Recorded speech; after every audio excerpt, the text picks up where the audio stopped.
everyone, welcome to the MudRoom, our weekly free uncommon sense parenting class. How is everyone today? Y'all ready for Halloween? My kids are absolutely jazzed.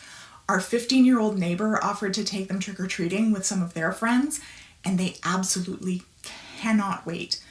Last year my husband took them, but then he was done before they were, and they happened to cross paths with the teens. I don't know why that word sounds so weird to me today. They came across the teens who offered to continue with them, and they had an absolute blast. This whole kids getting older thing is not horrible, y'all. I was full on panicked when I realized that Owen was officially 6 and therefore technically out of my zone of genius, but it turns out that it's actually kind of awesome.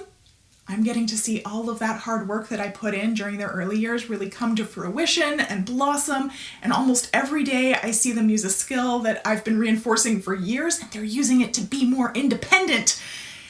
It's different, but it's not awful, that's for sure. All right, today we are talking about kids who have difficulty making decisions. Recently, Parenting Posse member Charlotte made a post about her daughter and how whenever she's faced with a decision, she gets increasingly anxious and upset. And this has started causing a huge problem because it was creating a cycle where her daughter would delay until the opportunity was no longer available, and then she'd melt down because she missed her chance to make a decision. And I know this is extremely common because it comes up frequently in parentability, but we've worked through it with various families multiple times with success, so let's talk it through. Before we get going though, allow me to introduce myself for those of you who are new around here. My name's Alana Robinson, and I'm a parenting coach for parents of toddlers, preschoolers, and kindergartners. I help you understand why your children are misbehaving and how to fix it without stickers, counting to 3, or losing your shit. I'm your host here on the MudRoom. I'm also the host of the Parenting Posse Facebook page, and I'm the creator of the Parentability program where I help you raise well-behaved kids who listen. If you haven't yet, please like and subscribe so that you never miss another class. We drop a new episode every Wednesday at 1 p.m. Eastern on Facebook, and it shortly thereafter migrates to YouTube and then over to the podcast and eventually the blog. So no matter how you like to learn, you've got options. Okay, so why do little kids struggle with making decisions even when it's just like between two things? And Charlotte had specified that. They'd tried reducing the options to just like this or that, and she still couldn't do it until the time to make the decision was up. Making a decision requires us to be regulated and to use our executive skills. And one is kind of contingent on the other. If you're not calm, you can't access your executive skills. And making a decision requires almost all of them. Flexible thinking. You have to be able to quickly think of all the different outcomes that these two options could result in, and if there's any other factors that might influence that. Self-monitoring. You have to be able to think about how each of those outcomes could impact you and the people around you. You also have to be aware of how much time you have to make the decision, which is a different aspect of self-monitoring. Working memory. You have to be able to remember your options and all of those outcomes in your head.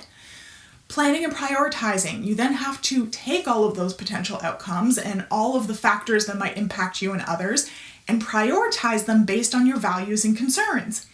Organization. You have to be able to organize all of that information and thoughts in your head.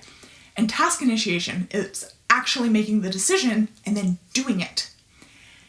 If any one of those skills is weak, it could completely derail a child from being able to make a decision that they feel confident in.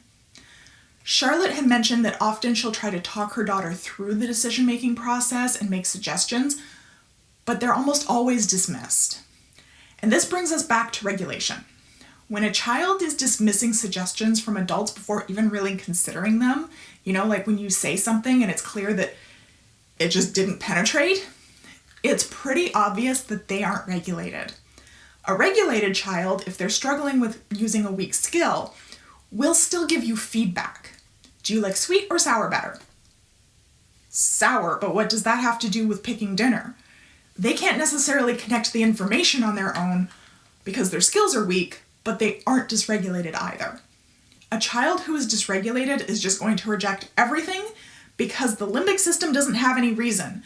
So if you're trying to reason with your kid and you're just getting stonewalled with no, I don't know, I don't want that, no, you've got a dysregulated kiddo on your hands and you need to take the options off the table completely, go regulate them, and then come back and try again. There is absolutely nothing to be gained by trying to force a dysregulated child to make a decision other than more dysregulation. And this can become a really vicious cycle. Using weak skills causes dysregulation, also known as stress, also known as low energy, because using skills requires energy. So now you're dysregulated and you can't access your skills to build them or use them, which means the more you try to use them, the more dysregulated you get. And this can go on and on and on. It's a cycle that most parents are stuck in with their kids, but very few are aware of it.